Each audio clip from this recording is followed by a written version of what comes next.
So I want to take a moment just to talk about our teens in telehealth. So we know that our teens are a lot more computer savvy. Certainly my nieces and my younger cousins are way more computer savvy on certain things than I am. But the parent or guardian may want to be present for the entire visit. And our teens, what we need to remember is that they deserve and they need to have their privacy. So sometimes if I have their family member or their guardian or their parent in the room or a grandparent, I will get some of the initial information and then I'll just say that I would like to talk to the patient, just the two of us. So would you mind if you just left the room for a little bit? Your child or grandchild or whatever the relationship is deserves to have some privacy. And I promise that if there's anything that is of significance, I'll be sure to discuss with you at the end of the visit. I then will ask the teen to put in their earbuds so my part of the conversation can't be overheard. So instead of asking those open-ended questions, I will then pose them as yes or no questions. You know, in some ethnicities, kids can be very, very frank regarding their sexual activity, and their families are, they're very open about it. They're not afraid to talk about their menstrual cycles. They're not afraid to talk about their sexual partners. And they really have a very open relationship with the people in their family, which is a wonderful thing.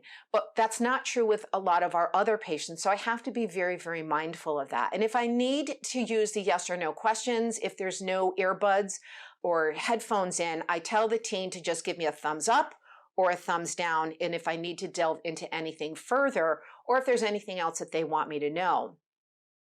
Additionally, I always offer to the patient, if you need to call me back at another time when we can have some privacy, we can continue this conversation. I have a lot of my patients who tend to take advantage of that, or they will get on the patient portal and send me an email and say, can you call me? I need to talk to you about something else. If the teenager speaks English and the parent or guardian do not, you may need to resort to speaking English to the teenager in order to conduct the interview. And again, a lot of this has to do with if this teenager is starting to, having a conversation, they are the patient, but they have somebody else in the family who wants to be part of the conversation, then we may have a little issue there, whether or not we're going to be speaking the same language. So again, if I see that there's any level of discomfort with any of my patients, regardless of what language they're speaking, I will then say, why don't we postpone this to another time when we can have some more privacy? If the teenager is very, very sick and the parent or guardian or whoever is the family member or friend, then they need to be present. We have to think about what we call the age of reason. And that's when the child or teenager is able to answer simple questions on their own.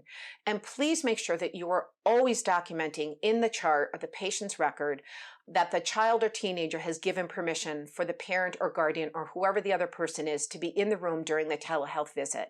I have it as part of my template, my video visit template, that as soon as I open up the visit, it's highlighted in yellow. It's one of those hard stops that I can't close my visit until I've answered those questions. And it is anyone else present during the visit. I have to click on it, put who the person is and what the relationship is, and has the patient given consent for someone else to be in the visit, and then I have to answer that yes or no.